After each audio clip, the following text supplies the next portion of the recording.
আজকে একটু বিকালে ঘুমিয়েছিলাম, আর বিকালে ঘুম থেকে উঠে একদম কিছু ভালো লাগছিল না। তারপর ভাবলাম চলো একটু সিঙ্গারা বানাই। তো এই রেসিপিটা আমি আগেও অনেকবার বানিয়েছি, এটা খেতে খুবই ভালো হয়।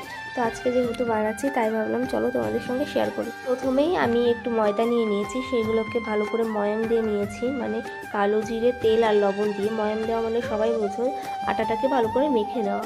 তো তারপর জল দিয়ে ভালো করে মেখে সাইডে রেখে দিলাম। এরপর আমি দুটো আলু ডুম করে কেটে নিলাম। তারপর কড়াইটা গরম করে আমি সেই আলুগুলো দিয়ে দিয়েছিলাম, যেহেতু তেলটা অনেক বেশি গরম হয়ে গেছিলো বলে পাঁচফোড়ন আর শুকনো লঙ্কাটা একটু পরেই দিয়েছি। দেখো ওগুলো হয়ে আসলে আমি এর মধ্যে একটু কাঁচা লঙ্কা, হলুদ, লবণ আর কাশ্মীরি লঙ্কা দিয়ে ভালো করে ভেজে নেব। তারপরেই একটু আদা গ্রেট করেও দিয়ে দিয়েছি। এরপর একটু বাদাম ভালো করে খোসা ছাড়িয়ে রেখে দিলাম। এবার আমি লেচিগুলোকে কেটে সাইডে রেখে দিলাম। তারপর বাদামগুলোকে ভালো করে ভেজে, যেহেতু আমার আলুর পুরটা হয়ে এসেছে তার জন্য এখন বাদামগুলোকে এর মধ্যে দিয়ে আর 2-1 মিনিট রান্না করে নিলেই আমার মানে পুরটা রেডি হয়ে যাবে। তো এর মধ্যে হয়েও এসেছে, দেখো মানে আলুটা পুরো গলে গেছে। এরপর ভাজা মশলা দিয়েই আমি পুরটা নামিয়ে নেব।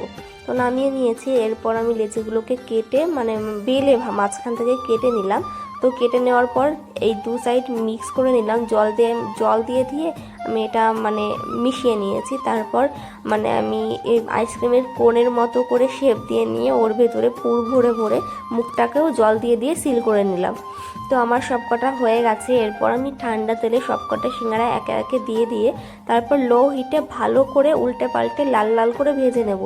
তো আমার সিঙ্গারা প্রায় অলরেডি হয়ে এসেছে। এবার আমি নামিয়ে নিলাম। তো দেখো কত তাড়াতাড়ি আমার সিঙ্গারাগুলো হয়ে গেছে, আর দেখেও বুঝতে পারছো কতটা ভালো হয়েছে। যার যার ভালো লাগলো অবশ্যই কিন্তু কমেন্ট করে জানিও। বাই।